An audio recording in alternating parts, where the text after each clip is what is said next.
हर हर महादेव। दोस्तों, आप सबका हमारे यूट्यूब चैनल लड्डू दीवानी पर बहुत बहुत स्वागत है। आज हम सुनेंगे शिव पुराण का 9वां अध्याय। ब्रह्मा जी कहते हैं, नारद, भगवान विष्णु के द्वारा की हुई अपनी स्तुति सुनकर करुणा निधि महेश्वर बड़े खुश हुए और उमा देवी के साथ वहां प्रकट हुए। उस समय उनके 5 मुख और प्रत्येक मुख में 3-3 नेत्र शोभा पाते थे। बाल देश में चंद्रमा का मुकुट सुशोभित था। सिर पर जटा धारण किए गौरवन विशाल नेत्र शिव ने अपने संपूर्ण शरीर में विभूति लगा रखी थी। उनकी 10 भुजाएं थी। कंठ में नील चिन्ह था। उनके श्री अंग समस्त आभूषणों से विभूषित थे। उन सर्वांग सुंदर शिव के मस्तक भस्म्य त्रिपुंड से अंकित थे। ऐसे विशेषणों से युक्त परमेश्वर महादेव जी को भगवती उमा के साथ उपस्थित देख मैंने और भगवान विष्णु ने पुण्य प्रिय वचनों द्वारा उनकी स्तुति की। तब पापहारी करुणा कर भगवान महेश्वर ने प्रसन्नचित्त होकर उन्हें श्री विष्णु देव को श्वास रूप से वेद का उपदेश दिया। उसके बाद शिव ने परमात्मा श्री हरि को गुह्य ज्ञान प्रदान किया। फिर उन परमात्मा ने कृपा करके मुझे भी वह ज्ञान दिया।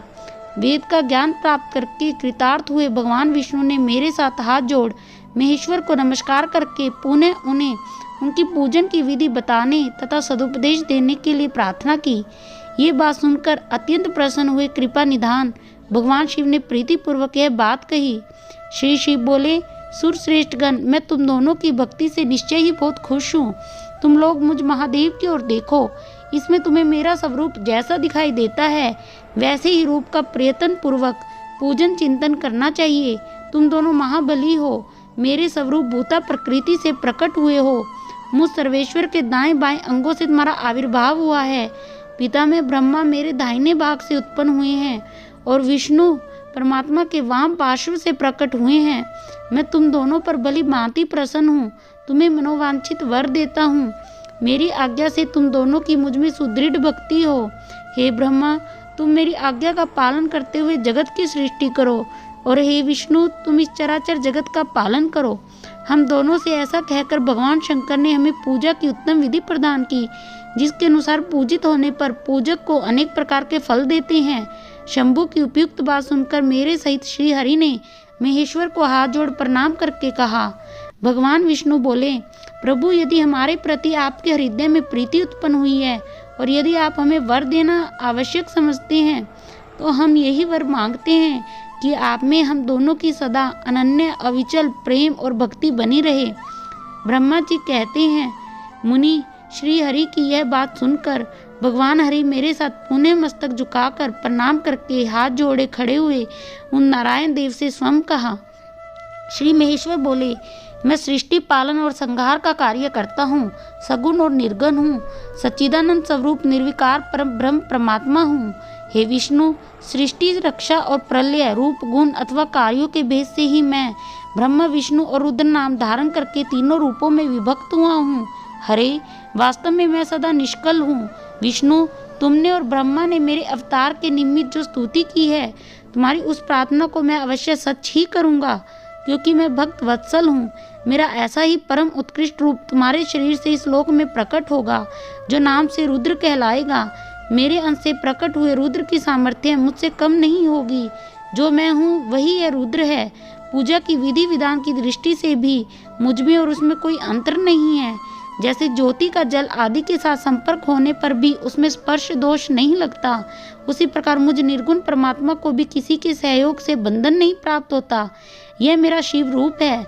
जब रुद्र प्रकट होंगे तब भी शिव के ही चेले होंगे। हे महामुने, उन्हें और शिव में प्रायपन का भेद नहीं करना चाहिए। वास्तव में एक ही रूप सब जगत में व्यवहार निर्वाह के लिए 2 रूपों में विभक्त हो गया है।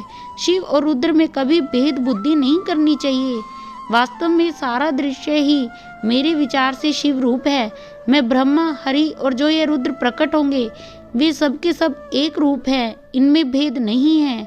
भेद मानने पर अवश्य ही बंधन होगा, तथापि मेरा शिव रूप ही सनातन है। यही सदा सब रूपों का मूलभूत कहा गया है। सत्य, ज्ञान एवं अनंत ब्रह्मा है, ऐसा जानकर श्रद्धा मन से मेरे यथार्थ स्वरूप का दर्शन करना चाहिए। हे ब्रह्मा, सुनो, मैं तुम्हें एक गोपनीय बात बता रहा हूँ। मैं स्वयं ब्रह्म जी की भ्रुकुटी से प्रकट होऊंगा। गुणों में भी मेरा प्राकट्य कहा गया है। जैसा कि लोगों ने कहा है हर तामस प्रकृति के हैं, वास्तव में उस रूप में अहंकार का वर्णन हुआ है। उस अहंकार को केवल तामस ही नहीं सात्विक भी समझना चाहिए, क्योंकि सात्विक देवगण वैकारिक अहंकार की ही सृष्टि है। यह तामस और सात्विक आदि भेद केवल नाम मात्र का है, वस्तुतः नहीं है। वास्तव में हर को तामस नहीं कहा जा सकता। हे ब्रह्मा, इस कारण से तुम्हें ऐसा करना चाहिए। तुम तो इस सृष्टि के निर्माता बनो और श्रीहरि इनका पालन करें, तथा मेरे अंश से प्रकट होने वाले जो रुद्र हैं वे इसका प्रलय करने वाले होंगे। ये जो उमा नाम से विख्यात परमेश्वरी प्रकृति देवी हैं, इनकी शक्ति भूतवाग देवी ब्रह्मा जी का सेवन करेंगे। प्रकृति देवी से वहाँ जो दूसरी शक्ति प्रकट होगी वह लक्ष्मी रूप से भगवान विष्णु का आश्रय लेगी। तदंतर पुनः काली नाम से जो तीसरी शक्ति प्रकट होगी वह निश्चय ही मेरे अंश भूत रुद्र देव को प्राप्त होगी। वे कार्य की सिद्धि के लिए वहाँ ज्योति रूप से प्रकट होंगी। इस प्रकार मैंने देवी की शुभ शवरूपा पराशक्तियों का परिचय दिया। उनका कार्य क्रमशः सृष्टि पालन और संहार का संपादन ही है। सुरश्रेष्ठ, ये सब के सब मेरी प्रिय प्रकृति देवी की अंशभूता हैं। हे हरे, तुम लक्ष्मी का सहारा लेकर कार्य करो। हे ब्रह्मा, तुम्हें प्रकृति की अंशभूता वाग देवी को पाकर मेरी आज्ञा के अनुसार मन से सृष्टि कार्य का संचालन करना चाहिए, और मैं अपनी प्रिया की अंशभूता काली का आश्रय ले रुद्र रूप से प्रलय संबंधी उत्तम कार्य करूंगा। तुम सब लोग अवश्य ही संपूर्ण आश्रमों तथा उनसे मिलने वाले अधिकारों द्वारा चारों वर्णों से भरे हुए लोक की सृष्टि एवं रक्षा आदि करके सुख पाओगे। हरे, तुम ज्ञान विज्ञान से संपन्न तथा संपूर्ण लोकों के हितैषी हो। मेरी आज्ञा पाकर जगत में सब लोगों के लिए मुक्ति दाता बनो। मेरा दर्शन होने पर जो फल प्राप्त होता है वही तुम्हारा दर्शन होने पर भी होगा। मेरी यह बात सत्य है, सत्य है, इसमें संशय के लिए स्थान नहीं। मेरे हृदय में विष्णु है और विष्णु के हृदय में मैं हूँ। जो इन दोनों में अंतर नहीं समझता वही मुझे विशेष प्रिय है। ब्रह्मा का दाहिने अंग से प्राकट्य हुआ है और महाप्रलयकारी विश्वात्मा रुद्र मेरे हृदय से प्रादुर्भाव होंगे। हे वैष्णव, मैं ही सृष्टि पालन और संहार करने वाले राजस आदि त्रिविध गुणों द्वारा ब्रह्मा विष्णु और रुद्र नाम से प्रसिद्ध हो तीनों रूपों में पृथक पृथक प्रकट होता हूँ। साक्षात शिवम से भिन्न है वे प्रकृति और पुरुष से भी परे हैं। अद्वितीय नित्य अनंत पूर्ण और निरंजन परब्रह्म परमात्मा है। तीनों लोकों का पालन करने वाले श्री हरि भीतर तमोगुण और बाहर सत्व गुण धारण करते हैं। त्रिलोकी का संहार करने वाले रुद्रदेव भीतर सत्व गुण और बाहर तमोगुण धारण करते हैं, तथा त्रिभुवन की सृष्टि करने वाले ब्रह्मा जी बाहर और भीतर से भी रजोगुण ही हैं। इस प्रकार ब्रह्मा विष्णु और रुद्र इन तीन देवताओं में गुण हैं, परंतु शिव गुणातीत माने गए हैं। हे विष्णु, तुम मेरी आज्ञा से सृष्टिकर्ता पितामह की प्रसन्नता पूर्वक पालना करो। ऐसा करने से तीनों लोकों में पूजनीय होंगे। अगर आप आगे भी शिव पुराण का 10वां अध्याय सुनना चाहते हैं तो हमारे चैनल को सब्सक्राइब अवश्य करिएगा। हर हर महादेव।